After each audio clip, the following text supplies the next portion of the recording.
आगे बात कर लेंगे,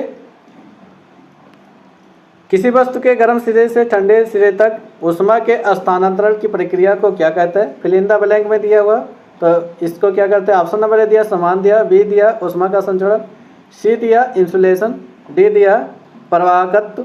तो ऑप्शन नंबर डी सही है हमारा। प्रवाहकत्व को कंडक्शन बोलते हैं इंग्लिश में, तो याद रखना कंडक्शन के द्वारा स्थानांतरण होता है ऊष्मा का।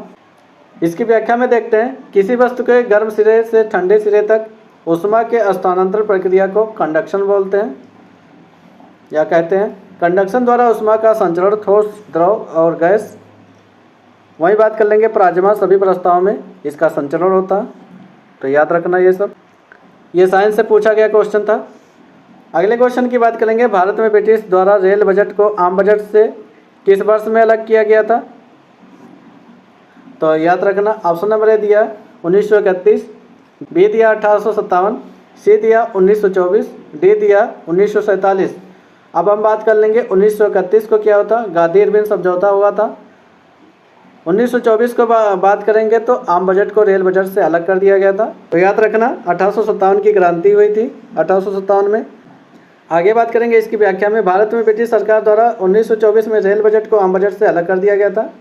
बजट 2017 में फिर से रेल बजट की घोषणाएं आम बजट में होने लगी, यानी अगर देखा जाए 1924 को अलग किया गया था, 2017 से फिर से एक में इसकी घोषणाएं होने लगी। अब दोनों बजट एक साथ ही पेश किए जाते हैं, रेल बजट और आम बजट दोनों एक साथ पेश किए जाते हैं, याद रखना प्रेजेंट टाइम में। अगले क्वेश्चन की बात करेंगे, उत्तर प्रदेश में पुलिस बल का प्रमुख कौन होता है? ऑप्शन नंबर ए दिया पुलिस महानिदेशक, बी दिया राज्य के प्रमुख सचिव, सी दिया कैबिनेट सचिव, डी दिया पुलिस महानिरीक्षक। तो ऑप्शन नंबर जो ए दिया हमारा पुलिस महानिदेशक इसके प्रमुख होते हैं। इसकी व्याख्या में देखेंगे तो या इंग्लिश में कहें इसको तो डायरेक्टर जनरल ऑफ पुलिस होते हैं। इसके नीचे एडिशनल डायरेक्टर ऑफ जनरल होते हैं। बात करेंगे तो इंस्पेक्टर जनरल होते हैं। और फिर से बात कर लें इसके नीचे तो क्या होते हैं? डिप्टी इंस्पेक्टर जनरल होते हैं। तो ये इनके क्रम था पोस्टों का। अगले क्वेश्चन की बात करेंगे, वर्ष 2020 के लिए लाइफ टाइम श्रेणी में हॉकी के लिए द्रोणाचार्य पुरस्कार किसने जीता था? तो ये बहुत पुराना करंट पूछा था, एक साल बैक जाके ये करंट पूछा था। खेल से पूछे जाते हैं, पुरस्कार जितने हैं तैयार कर लेना अगर आप यूपीएसआई की तैयारी कर। तो ऊपर दिया हुआ क्वेश्चन हमारा करंट का क्वेश्चन था। अगले क्वेश्चन की बात करेंगे, बर्मा भारत से कब अलग हुआ था? तो ये हमारे हिस्ट्री का एक प्रकार से क्वेश्चन देखा जाए बनता है। ऑप्शन नंबर ए दिया 1937 को, बी दिया 1935 को, सी दिया 1938 को, डी दिया 1936 को। तो ऑप्शन नंबर ए सही है, 1937 को हमारा बर्मा से भारत अलग हो गया था। भारत सरकार अधिनियम 1935 में आया था, इसी के तहत हमारा बर्मा भारत से अलग किया गया था।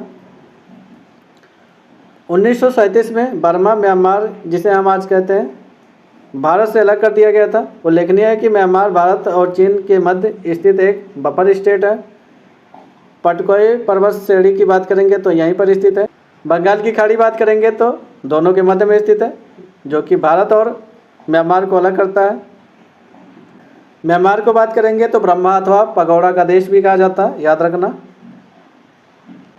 अगले क्वेश्चन की बात करेंगे, तटीय रडार श्रृंखला नेटवर्क परियोजना को कौन सा सुरक्षा बल कार्यान्वित कर रहा है? तो इस समय बात करेंगे। ऑप्शन नंबर ए दिया भारतीय नौसेना, बी दिया भारतीय वायुसेना, सी दिया राष्ट्रीय अन्वेषण अभिकरण, डी दिया भारतीय तटरक्षक। तो ऑप्शन नंबर जो डी दिया वो हमारा भारतीय तटरक्षक द्वारा इसको संचालित किया जाता है या कार्यान्वित किया जाता है। इसकी व्याख्या में बात करेंगे तो भारतीय तटीय रडार श्रृंखला नेटवर्क परियोजना भारतीय तटरक्षक बल कार्यान्वित कर रहा है इस समय।